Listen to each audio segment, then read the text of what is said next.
नमस्कार। मैं हूं रविकांत। स्वागत है आप सबका।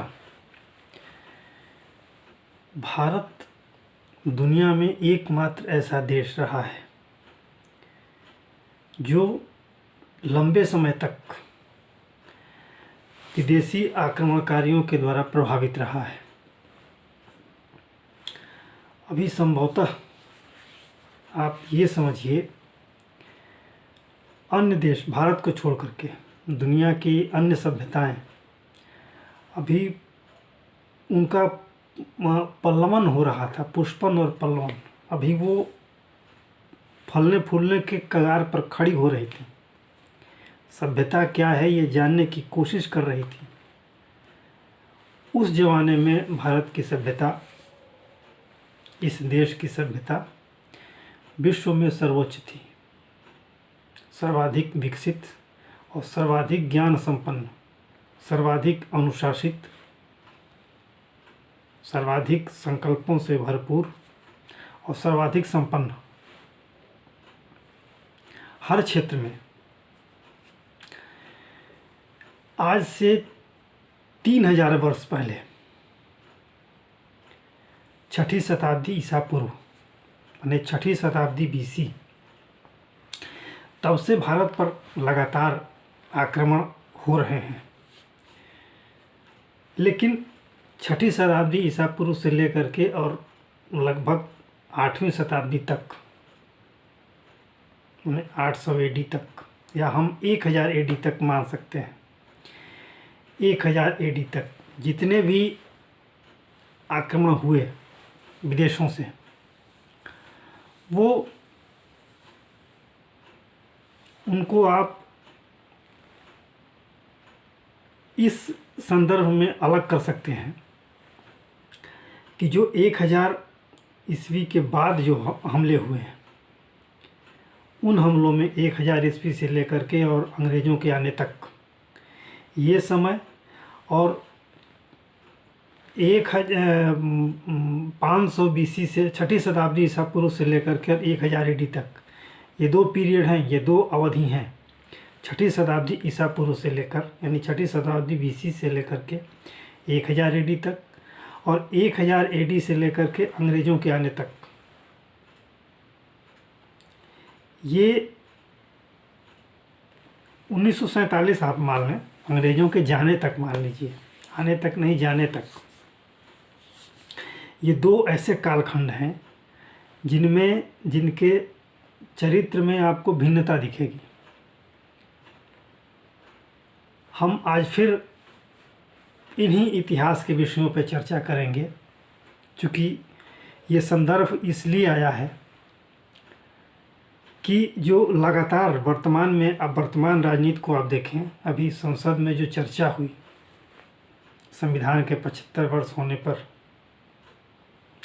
इसके ठीक पूर्व जो संसद में आरोप लगे विपक्ष के नेता कांग्रेस के प्रथम परिवार पर, और देशद्रोह के आरोप लगे, ये बड़े गंभीर आरोप हैं। तो इसको हम आपके ध्यान में डाल दे रहे हैं। उसके बाद अब हम इतिहास से इस बात को शुरू करेंगे। आप समझिए, 6ठी शताब्दी BC से लेकर के 1000 AD तक का दौर क्या था, और 1000 AD से लेकर के 1947 तक का दौर क्या था, और 47 से लेकर आज तक का दौर क्या है। इन 3 भागों को अगर हम विस्तार से अध्ययन करें, हालांकि मैं संक्षेप में बताऊंगा, लेकिन अवधि चूँकि बड़ी है तो थोड़ा थोड़ा अंश हम सब में लेंगे, सब में बताएंगे, और इसे ऐतिहासिक प्रकरणों से जोड़ते हुए इसे वर्तमान तक ले आएंगे। आपको सारी चीज़ें क्लियर होंगी, वर्तमान परिप्रेक्ष्य क्या है, कैसे चल रहा है। तो हम शुरू करते हैं 6ठी शताब्दी ईसा पूर्व से। उस समय पारसिकों का आक्रमण हुआ। आक्रमण की वजह क्या थी? आक्रमण की वजह ये नहीं थी कि वहाँ बहुत धन संपदा है, चलो लूटो, ऐसा कुछ नहीं था। जो वो दौर था 6ठी शताब्दी ईसा पूर्व से लेकर के 1000 AD तक, पारसी आए, शक आए, कुषाण आए, ये तमाम हूण आए, ये तमाम विदेशी जनजातियां थीं और बर्बर जनजातियां थीं आई यहाँ पर, और उनके आक्रमण भी लगभग बहुत बर्बरतापूर्ण रहे। लेकिन यहाँ आने के बाद उनका हृदय परिवर्तन हो गया, यहाँ के समाज में रच बस गए, यहाँ की सभ्यता को स्वीकार किया, यहाँ के धर्म को स्वीकार किया, यहाँ के लोगों के बीच अपने आप को यहाँ के लोगों से अलग नहीं माना, यहाँ के लोगों को बीच का ही माना अपने आप को। और किसी ने बौद्ध धर्म अपनाया, किसी ने वैष्णव धर्म अपनाया, मैंने इस हिंदू सभ्यता और संस्कृति को पूरे तरह से स्वीकार कर लिया और बाद में उसी रंग में रंग गए। अब आप सोचिए, जो कबीले बेहद बर्बर थे वो यहाँ आकर के उसी रंग में रंग गए। क्यों? सबसे पहले शुरुआत हुई पारसियों से, पारसियों का आक्रमण हुआ, उसमें एक के बाद एक, जैसे साइरस आया, डेरियस आया, और इसी क्रम में जरक्लीज आया। ये तमाम ये पारसिक शासक थे जिन्होंने भारत में आक्रमण किया। वो आक्रमण ऐसा था कि वो ऐसा माना जाता है, जो प्रमाण मिले हैं या जो इतिहासकार बताते हैं, कि वो उनका आक्रमण आज का जो अफ़गानिस्तान है या पाकिस्तान का जो पश्चिमोत्तर का इलाका है, वहीं क्षेत्र तक वह सीमित रह गया। अब ये महत्वपूर्ण है कि वो आए क्यों?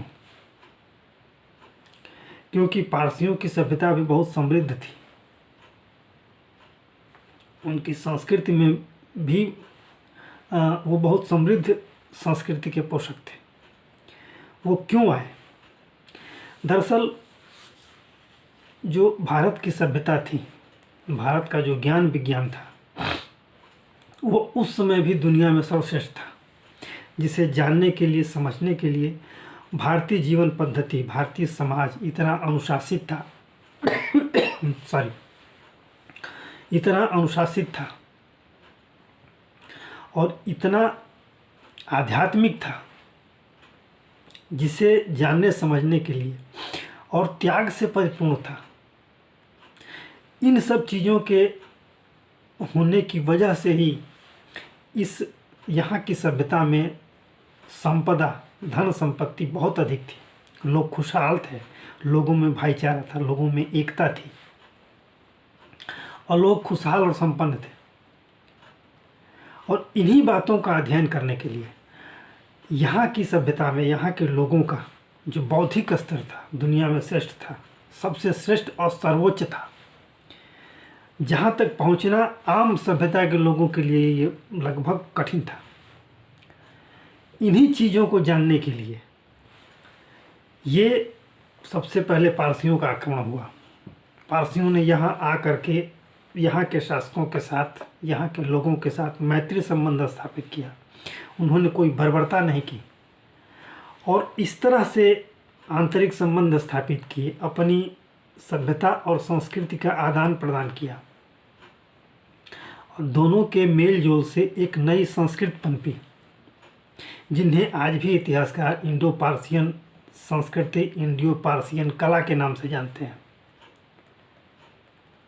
उन बौद्धिकताओं का आदान प्रदान किया, हमसे बहुत कुछ सीखा, हमसे बहुत कुछ ज्ञान सीखा, हमारी पुस्तकों का अध्ययन किया उन लोगों ने।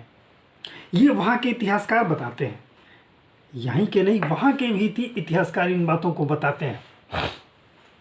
बहुत से वहाँ के विद्वान आए जो यहाँ की पुस्तकों को लेकर गए, अपनी लिपि में उसका रूपांतरण किया, अपनी भाषा में उसका रूपांतरण किया और यहाँ से लेकर के गए, उनका अध्ययन किया और अध्ययन करने के बाद जो निचोड़ निकला, उनको अपनी भाषा में, जो पारसिक भाषा होती है, उस पारसिक भाषा में उसको लिपिबद्ध किया।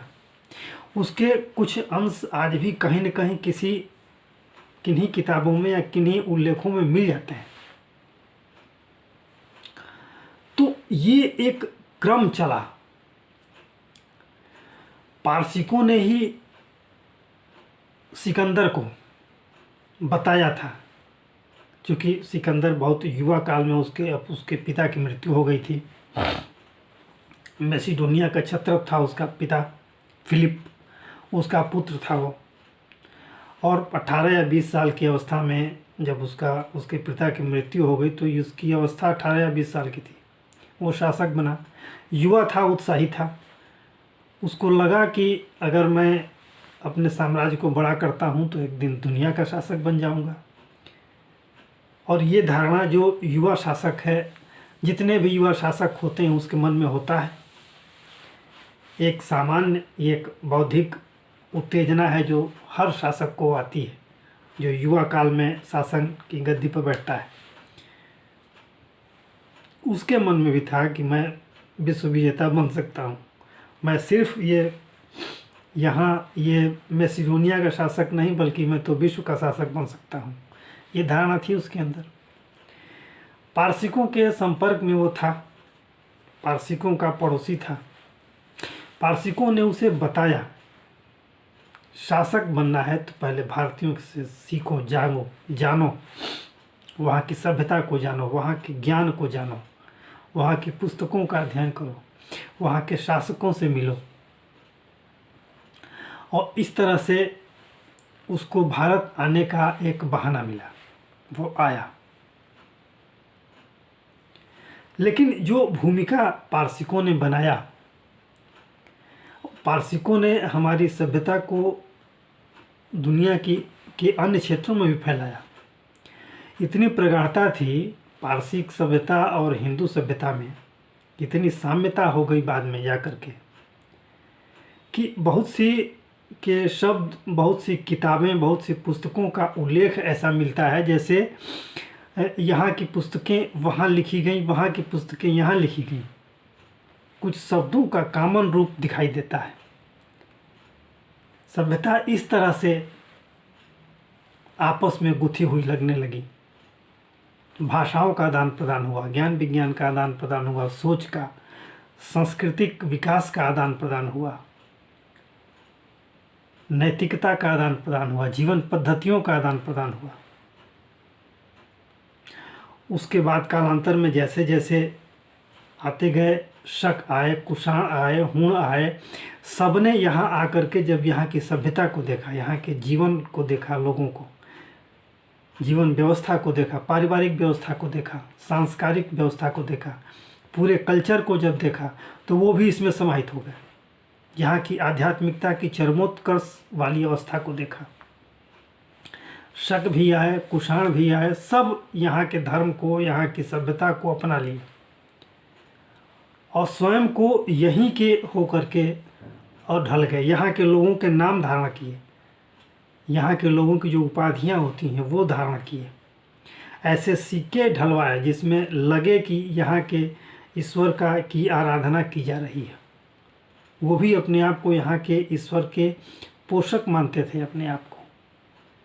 तो ये 1000 AD से 6ठी शताब्दी ईसा पूर्व से लेकर के 1000 AD तक के बीच के जितने आक्रमण हुए उनका ये सार तत्व है।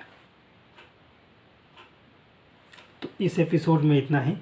अगले एपिसोड में हम सिकंदर के बारे में, जो सिकंदर ने हमला किया था भारत पर, वो हमला था या वो मैत्री संबंध स्थापित करने आया था, हम इसके बारे में आपको बताएंगे। फिर इस कहानी को हम और आगे बढ़ाएंगे और वर्तमान तक ले आएंगे। तो शेष अगले एपिसोड में।